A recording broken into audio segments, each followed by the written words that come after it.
Starting with the Plan of 1776, the U.S. began to establish a fundamental set of foreign policy issues. The Plan of 1776, also known as the Model Treaty or Plan of Treaties, was the model set up by the Continental Congress in 1776 for treaties between the new nation, the United States of America, and foreign powers.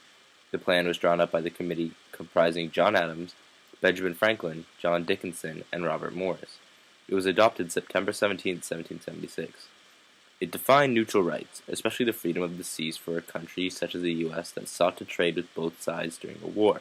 One principle was, free chips make free goods, preventing a belligerent from seizing goods that might wind up in enemy hands. Another was the freedom of a neutral to trade in non-contraband goods in a belligerent port. Contraband goods were carefully defined to exclude food and naval stores. The policy remained in operation into the 20th century and was the foundation of the neutral rights the U.S. claimed Germany violated in 1915 and 1917 that led to the American entry into World War I, which will be touched on later.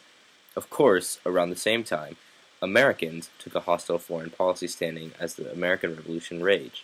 The American Revolution was a political and military action of the American colonists who overthrew British imperial control and created an independent new nation in 1776, later to be named the United States of America. The Treaty of Paris, signed on September 3, 1783, ratified by the Congress of the Confederation on January 14, 1784, formally ended the American Revolutionary War between the Kingdom of Great Britain and the United States of America, which had rebelled against British rule. In 1784, Britain allows trade with the U.S., but forbade some U.S. food exports to the West Indies. Britain exported to the U.S. 3.7 million pounds, while only importing 750,000 pounds. This imbalance caused shortage of gold in the United States, causing the New York-based merchants to open trade with China, followed by Salem, Boston, and Philadelphia merchants, all in 1784. 5 years later, in 1789, the Jay-Gardoqui Treaty gave Spain exclusive right to navigate Mississippi River for 30 years. This was never ratified because of Western opposition, but Spain still enjoyed the rights to the river. Between 1793 and 1815, major worldwide war between Britain and France and their allies disrupted the political scene. The U.S., however, obviously being much craftier than both Britain and France, traded with both sides and remained neutral until 1812, which will also be touched on later. 1797 marked the struggle of the XYZ affair. 3 French agents, publicly referred to as XYZ, but later revealed, demanded major concessions from the United States as a condition for continuing bilateral peace negotiations. The concessions demanded by the French included 50,000 pounds of sterling silver, $100 million loan from the United States, a $250,000 personal bribe to French Foreign Minister Charles Talleyrand, and a formal apology for comments made by U.S. President John Adams. An absolutely ridiculous request of the government. From that debauchery stemmed the Quasi-War, was an undeclared naval war between the U.S. and France between 1798 and 1800. It was inconclusive militarily, but had a profound impact on American politics, as war opponent Thomas Jefferson defeated John Adams for re-election in 1800, even as Adams was ending the war. At the turn of the 19th century, American foreign policy shifted from neutral isolationism to more interventionism as the Barbary Wars raged between 1801 and 1805. These wars consumed American politics, and was a conflict between the U.S. and several predatory nations in North Africa that officially supported piracy against neutral ships unless they were paid bribes. By the 1780s, American merchant ships were regular targets of several predatory nations. Those known as the Barbary pirates, Algiers, Morocco, and Tunis, had preyed upon ships in the Mediterranean for centuries. The U.S. government, in order to avoid difficult problems that could be easily solved, like most governments, paid those nations an annual bribe.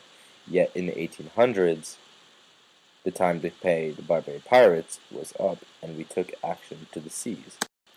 These wars holistically consumed American foreign policy until 1807. Yet in 1807, the Embargo Act of 1807 was presented on the floor of the legislature, which forbids exports in order to pressure Britain, but eventually failed after a 2-year stint of being enacted.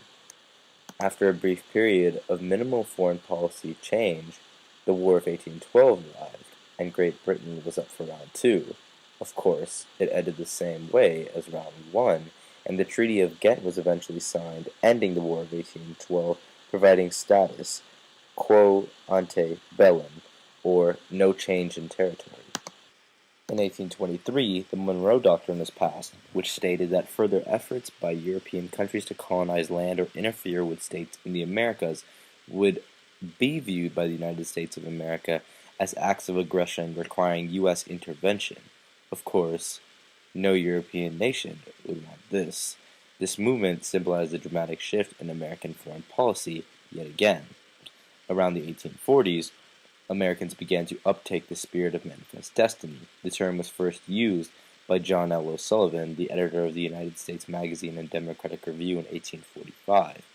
He wrote, "The fulfillment of our manifest destiny to overspread the continent allotted by Providence for the free development of our yearly multiplying millions, and the right of our manifest destiny to possess the whole continent which Providence has given us for the development of the great experiment of liberty and federated self-government entrusted to us." Staying with this mentality, America purchased Alaska from Russia for $7.2 million. Staying true to the fundamental roots of American isolationism after the Civil War, in 1882 the Chinese Exclusion Act passed, preventing Chinese laborers from entering. The law was often circumnavigated by smugglers and paper sons using fake documents, and was eventually repealed in 1943.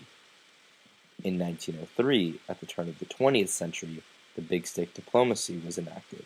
Theodore Roosevelt refers to U.S. policy as speaking softly and carrying the big stick, as Mr. Hodgins often quotes.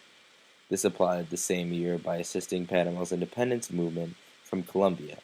U.S. forces sought to protect American interests and lives. In 1917, Woodrow Wilson propounds Wilsonism, an idealistic foreign policy designed to end the causes of war by destroying militarism and building a world organization, later to be known as the League of Nations, that can resolve disputes and even intervene militarily. In 1917, however, we also received the Zimmermann telegram. Germany proposes military alliance between Germany and Mexico against the U.S. Publication outrages American opinion. Mexico rejects the proposal, and also in 1917 the U.S. declares war on Germany and Australia, but not Turkey. They stay independent of Britain and France.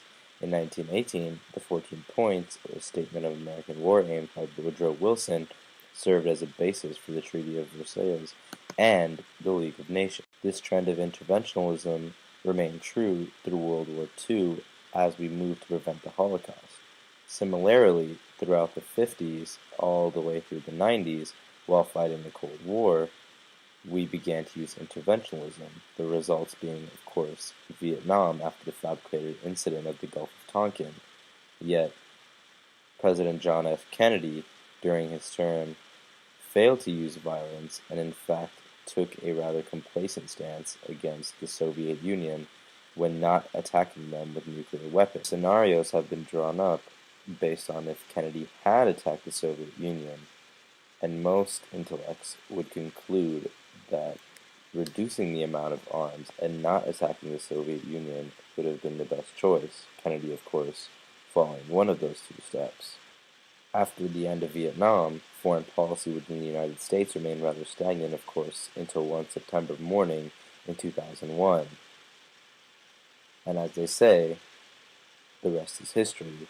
We reawakened our interventionist roots and continued to intervene in other parts of the world. The Middle East, a favorite target of ours throughout American history, is now another hotbed as another war rages on across the globe.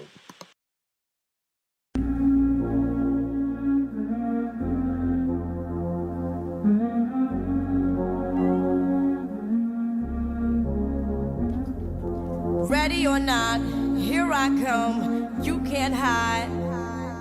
Gonna find you and take it slowly. Ready or not,